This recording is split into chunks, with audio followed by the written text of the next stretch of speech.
समय रैना, रणवीर अलाहाबादिया और बाकी कॉमेडियंस ने डिसेबल्ड कम्युनिटी का जो मजाक उड़ाते हुए अपने व्यूज़ बटोरे थे, उस पर सुप्रीम कोर्ट ने कड़ी प्रतिक्रिया दी है। सुप्रीम कोर्ट ने क्या जजमेंट दी है पूरा एक्सप्लेन करूंगा, और कुछ नए टर्म्स भी सुप्रीम कोर्ट ने यहाँ पे यूज़ कर रहे हैं जो अपने प्रीलिम्स और मेंस के पॉइंट ऑफ व्यू से काफ़ी इंपॉर्टेंट हो सकते हैं। तो पूरा वीडियो एंड तक देखेंगे। सबसे पहली बात, सुप्रीम कोर्ट ने कहा कि जब भी आर्टिकल 19 यानी कि freedom of speech and expression और आर्टिकल 21 यानी कि right to live life with dignity, इनमें जब भी कंफ्लिक्ट होगा तो उसमें डिग्निफाइड लाइफ जो होगा वो ज़्यादा इंपॉर्टेंट राइट माना जाएगा।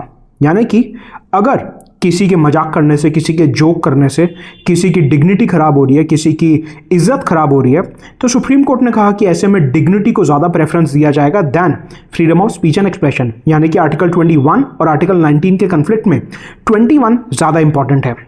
दूसरा एस्पेक्ट जो सुप्रीम कोर्ट ने कहा वो है कमर्शियल फ्रीडम ऑफ स्पीच। देखिए, आपके और हमारे जैसे लोग जो अपने घर में बात करते हैं, कहीं सोसाइटी में बात करते हैं, वो हो गया normal freedom of speech and expression.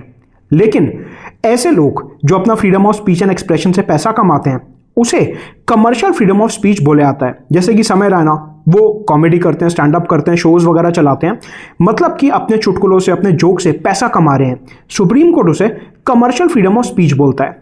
Supreme court ने कहा कि freedom of speech and expression में आपको रिस्ट्रिक्शंस का ध्यान रखना चाहिए कि आप किसी की बेइज्जती ना करें, भारत की डिग्निटी, सॉवरेंटी, इंटीग्रिटी के खिलाफ ना जाएं, हमारे दूसरे देशों के साथ फ्रेंडली रिलेशंस को इंपैक्ट ना करें, कॉन्टेम्प्ट ऑफ कोर्ट ना करें और डेफेमेशन ना करें, ये सब।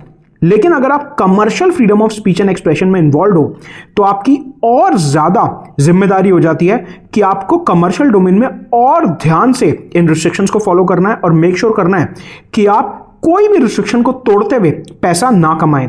तो मतलब कि कुल मिला के दो बातें अभी तक क्या बनी, एक आर्टिकल 19 और 21 का कंफ्लिक्ट होगा तो 21 ज्यादा इंपॉर्टेंट है, plus commercial freedom of speech and expression में रिस्ट्रिक्शंस का ध्यान रखना है। अब सुप्रीम कोर्ट ने भारत सरकार को एक गाइडलाइन इशू करा और यह बोला कि भारत सरकार को ऐसा पूरा एक ड्राफ्ट तैयार करना चाहिए कि हमें freedom of speech and expression से डिग्निटी को किस तरीके से बचा सकते हैं। यानी कि ओटीटी का ज़माना है, स्ट्रीमिंग का ज़माना है, स्टैंड अप का ज़माना है। ऐसे में ये जो लोग अपना freedom of speech and expression use कर रहे हैं, इससे हम ओवरऑल डिग्निटी को कैसे प्रोटेक्ट कर सकते हैं। सुप्रीम कोर्ट ने सेंट्रल गवर्नमेंट को कहा कि आपको एक ब्रॉड तरीके से ये गाइडलाइंस ले डाउन करने हैं, और ऐसा नहीं कि सिर्फ समय रैना को ध्यान में रखते हुए आप गाइडलाइंस बनाएं, लेकिन फ्यूचर में भी ऐसे अगर कोई केसेस आ सकते हैं तो उनको ध्यान में रखते हुए हमें गाइडलाइंस बनाने, जिससे आगे किसी का भी freedom of speech and expression किसी भी ग्रुप या समुदाय की डिग्निटी को हर्ट ना करे।